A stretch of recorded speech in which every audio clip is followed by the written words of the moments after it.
Bismillahirrahmanirrahim. Assalamualaikum warahmatullahi wabarakatuh. Waalaikumsalam Alhamdulillah. warahmatullahi Pemirsa wabarakatuh. Dawa Sultan yang dirahmati Allah Subhanahu wa taala, bertemu lagi dengan kami di program Islamic Digest. Makin berkah dengan Islam Kafah.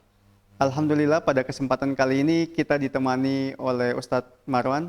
Assalamualaikum Ustadz. Waalaikumsalam warahmatullahi wabarakatuh. Jadi pada kesempatan kali ini Ustadz kita akan Ya, membahas tentang mengoreksi penguasa. Bolehkah? baik, Bagaimana menurut pendapat Ustadz? Silakan Ustadz. baik. Jadi mengoreksi penguasa. Banyak memang yang keliru menafsirkan kalimat ini, Iya.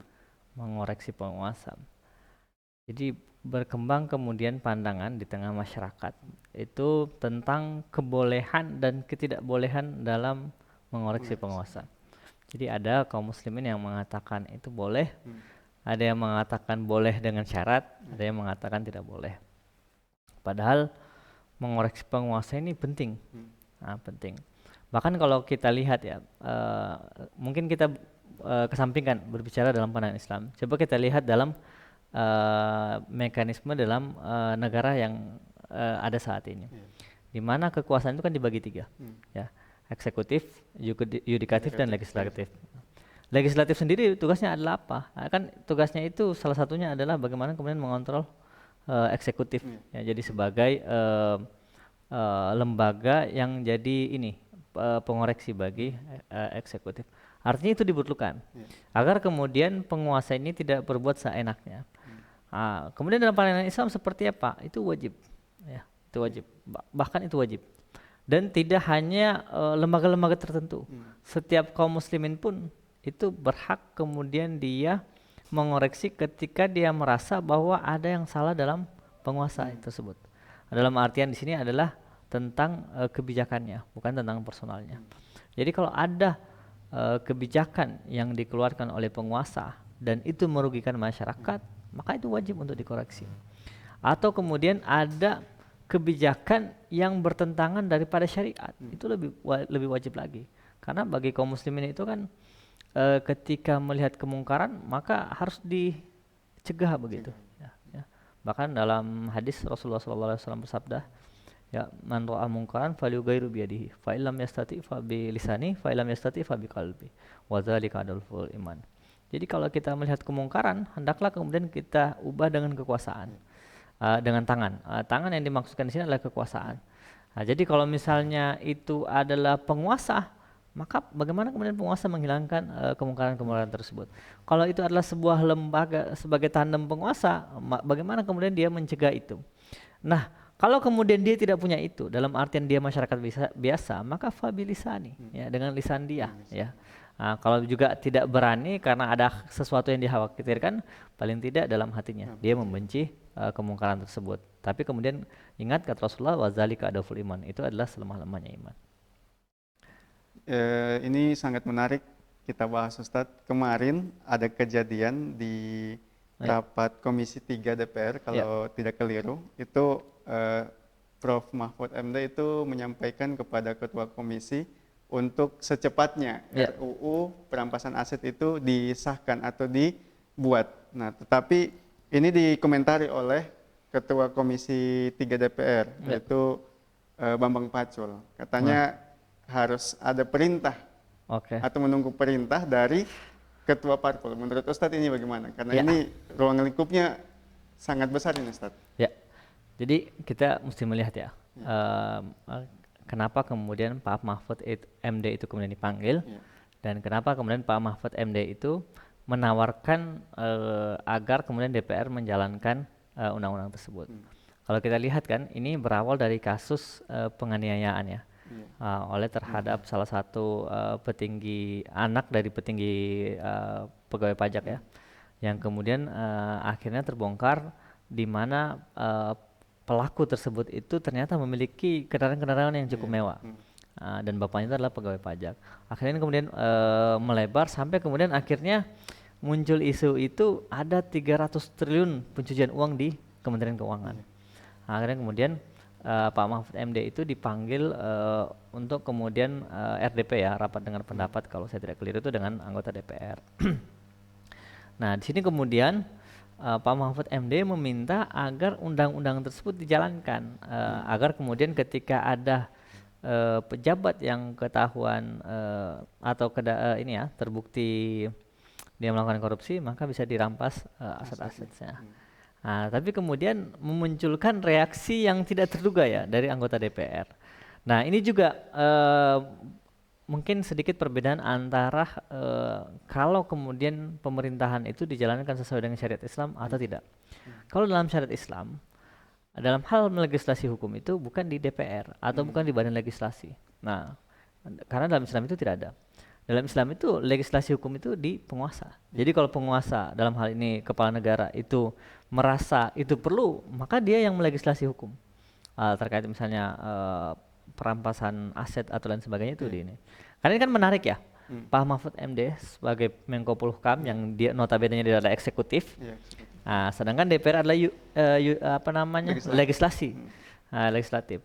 Jadi eksekutif yang meminta legislasi untuk kemudian menjalankan sebuah undang-undang. Harusnya kan kebalik begitu. Harusnya legislasi nih dia sudah buat, harusnya dia minta menekan eksekutif untuk menjalankan, tapi ini kan kebalik. Nah, sedangkan kalau dalam Islam itu ya yang bisa melegislasi hukum itu adalah kepala negara. Nah, dan kemudian menarik pernyataan dari Pak Bambang Pacul ini. Ketika dia mengatakan bahwa ya Republik Senayan ini gampang Pak, ya lobby saja ketua partainya kan. Ini menurut saya sesuatu yang sangat fatal. Karena DPR itu sendiri kan namanya atau kepanjangannya itu Dewan Perwakilan Rakyat ya, bukan Dewan Perwakilan Partai. Harusnya mereka itu datang ke situ bekerja itu mewakili aspirasi rakyat. Ya. Jadi bukan aspirasi partai.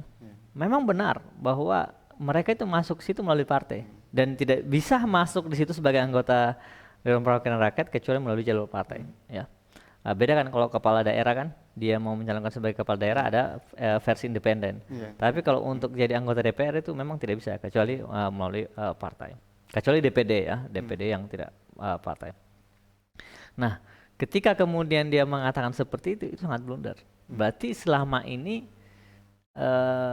rakyat itu ditipu oleh anggota-anggota DPR itu. Karena mereka mengatakan bahwa yang menentukan itu adalah pimpinan-pimpinan parpolnya. Nah, jadi ini sangat blunder sekali dan ini perlu kemudian bagi kita itu sesuatu yang harus betul-betul diperhatikan. Karena itu bisa jadi datang dari realitas yang terjadi.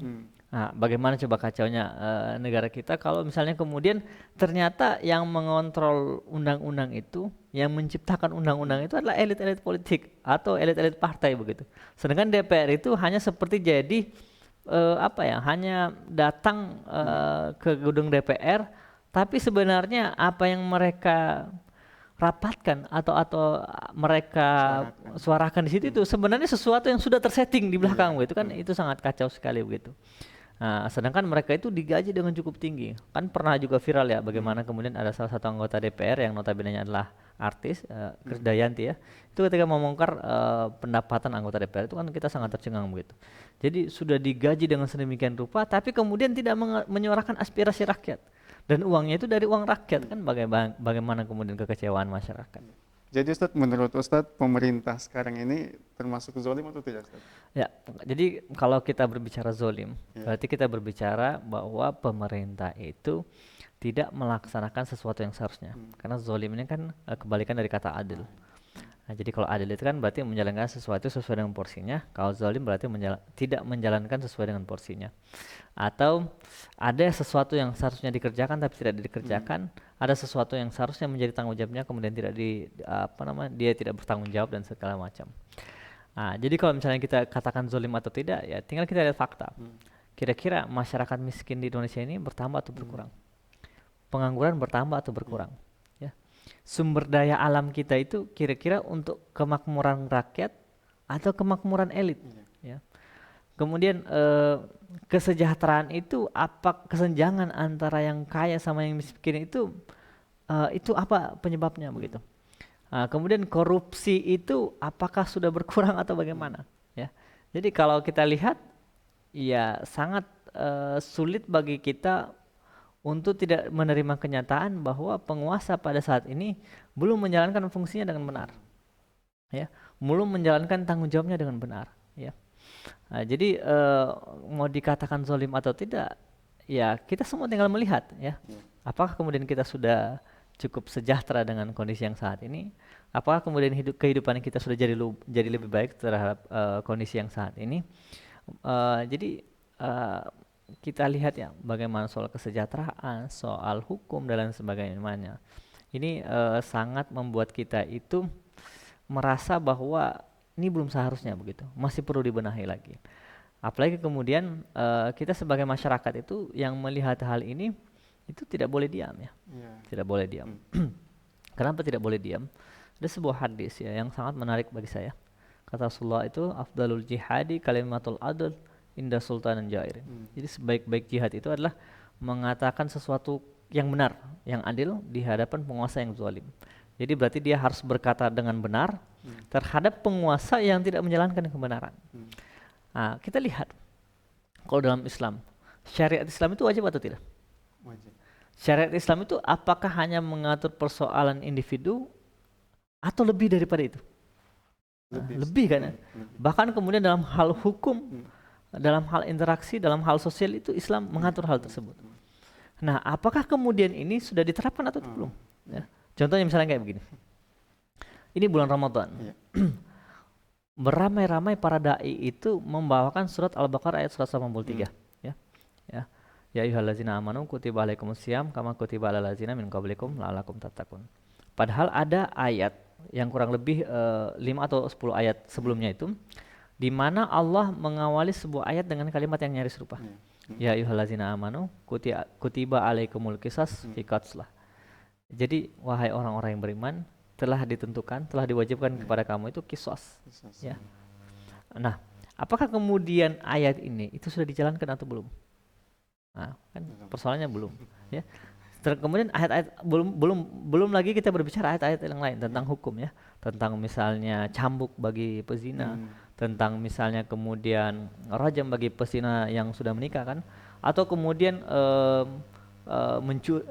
potong tangan terhadap orang yang mencuri dan lain sebagainya. Itu masih banyak hukum-hukum yang ada di dalam Al-Quran dan kita tidak laksanakan begitu, tidak dijalankan oleh penguasa.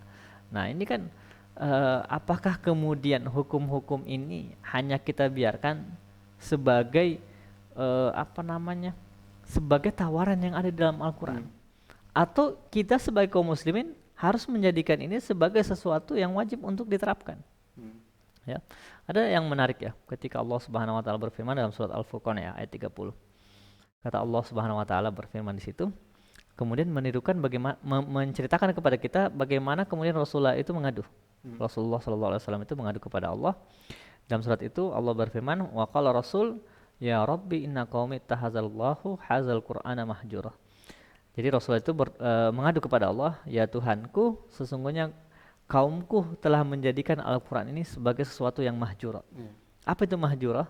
Itu kalau kita buka kitab-kitab tafsir ya, dijelaskan bahwa mahjura itu adalah orang-orang tidak mau membaca, orang-orang tidak mau mempelajari, dan orang-orang tidak mau mengamalkan Al-Quran. Nah, jadi kita mau masuk kategori yang apakah kita mau masuk kategori mahjur atau tidak ini? Kalau kita kemudian membiarkan Al-Quran itu sebagai sesuatu yang diabaikan, hanya sebagai sesuatu kitab bacaan, hanya dijadikan sebagai bahan perlombaan dalam musabaqah tilawatil Quran. Jadi hanya dilombakan itu soal bacaannya saja, keindahan membacanya, kekuatan menghafalnya, tapi tidak dengan mengamalkannya. Padahal mengamalkannya adalah sesuatu yang cukup besar pengaruhnya ya kalau kita kaum muslim itu tidak menerapkan apa yang ada di dalam Al-Quran. Kemudian menariknya lagi, kata Allah melanjutkan atau menjawab pertanyaan dari Rasulullah SAW di ayat satu ayat selanjutnya di ayat 31. Wa kadzalika ja'alna likulin nabi aduwwan mahjurah aduwwan minal mujrimin. Jadi demikianlah kami telah menetapkan bahwa setiap nabi itu punya musuh dari kalangan para pendosa. Jadi ini seolah menjelaskan kepada kita bahwa orang-orang yang mengabaikan Al-Quran itu disejajarkan dengan musuh para nabi. Nah, mau tidak kita disejajarkan dengan Abu Lahab? Ya, tentu tidak begitu.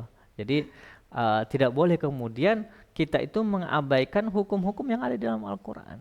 Ya. Dan apalagi sebagai penguasa, dia wajib menjalankan hukum-hukum tersebut untuk mengatur kemudian kaum muslimin. Ini mungkin sangat menarik juga dibahas Ustadz. Mungkin ada sedikit sejarah Ustadz tentang Ya. mungkin zaman Nabi atau zaman salafus soleh atau sahabat Ya. yang pernah mengoreksi seorang khalifah atau penguasa Ustadz. Ya. Jadi kalau yang sependek saya ingat ya, Iya. itu pernah terjadi di zamannya Umar bin Khattab. Iya.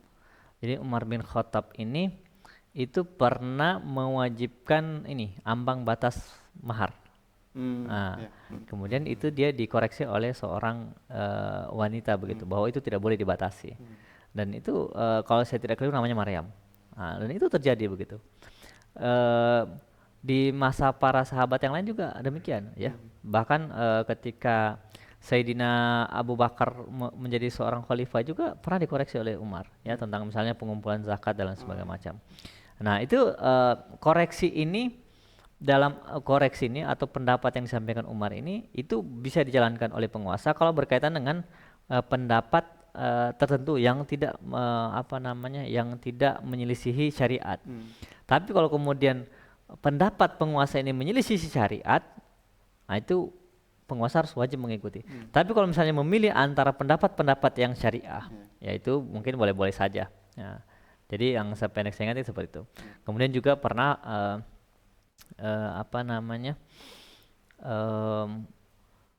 di zaman Khalifah Umar bin Khattab ya, kalau tidak keliru itu tentang seorang yang kemudian dia itu kedapatan begitu, kedapatan menyembelih hewan tuannya.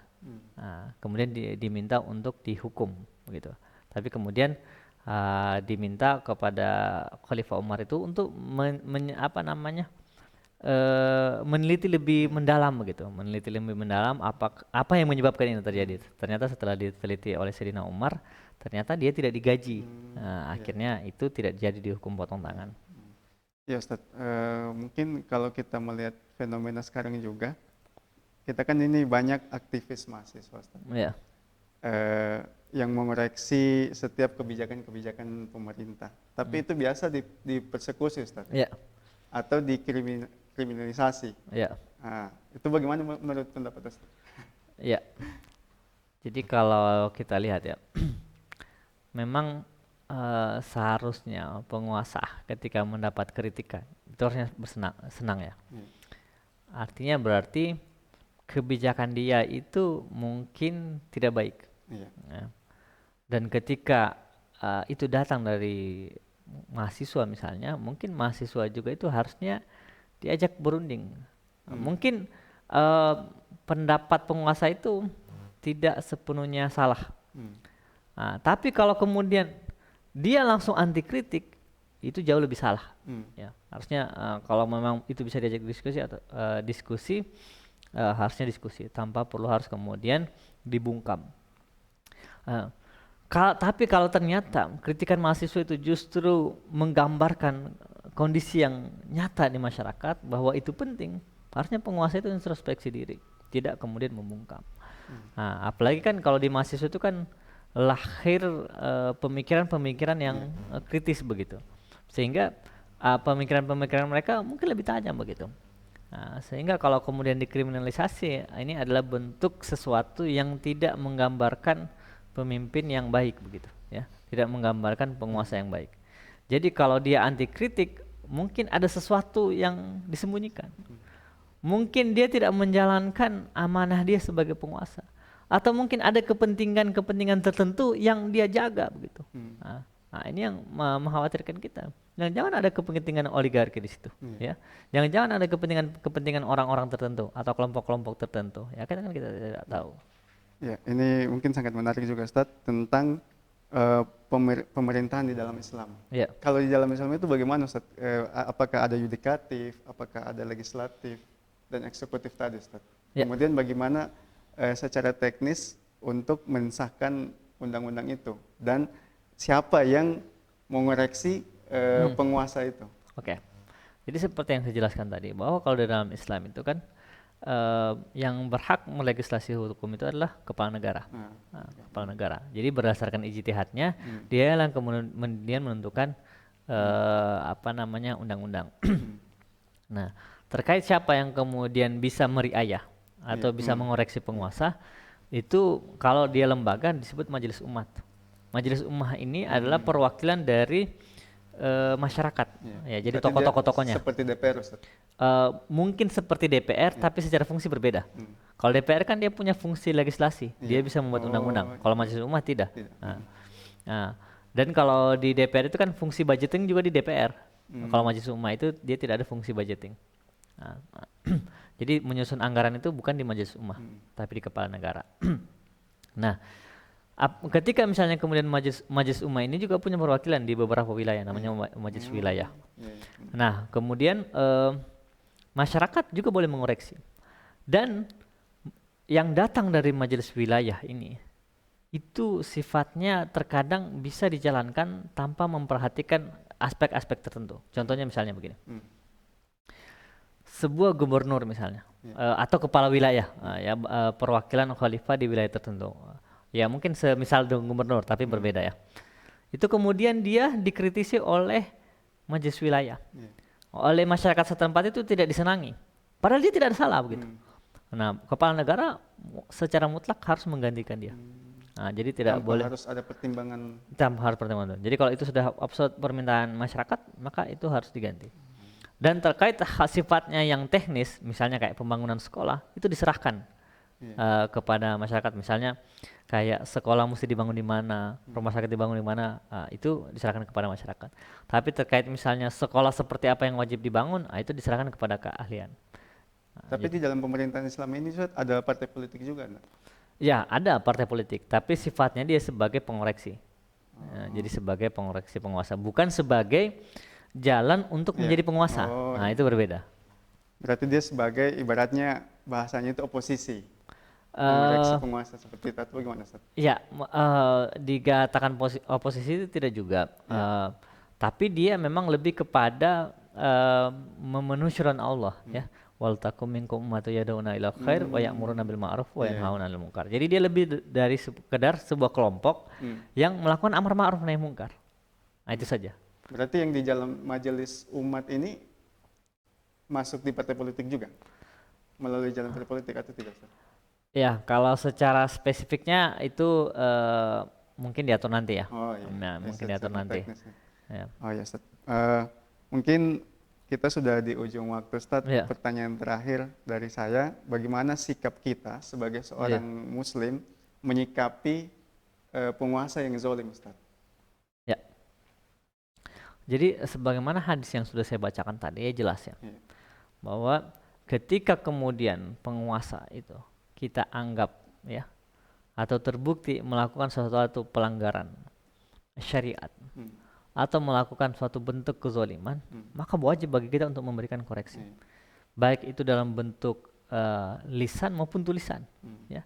Kalau bisa bersuara dalam bentuk lisan, ya sampaikan, suarakan. Kalau tidak, mungkin dalam bentuk tulisan. Ya. Itu wajib bagi kita. Kalau kita kemudian tidak punya keberanian, ya paling tidak dalam hati kita itu punya kebencian terhadap kezaliman tersebut. Jadi tidak boleh diam. Diam itu bukan pilihan bagi seorang muslim. Berarti harus bersuara. Iya, harus. Ya. Baik, itulah tadi bincang-bincang kita, sharing-sharing kita bersama Ustadz Marwan dengan tema mengoreksi penguasa apakah boleh. Untuk pemirsa Dakwah Sulteng, untuk mendukung channel ini jangan lupa like, komen, dan subscribe channel Dakwah Sulteng. Nanti kita bertemu di program-program Dakwah Sulteng selanjutnya. Assalamualaikum warahmatullahi wabarakatuh. Waalaikumsalam.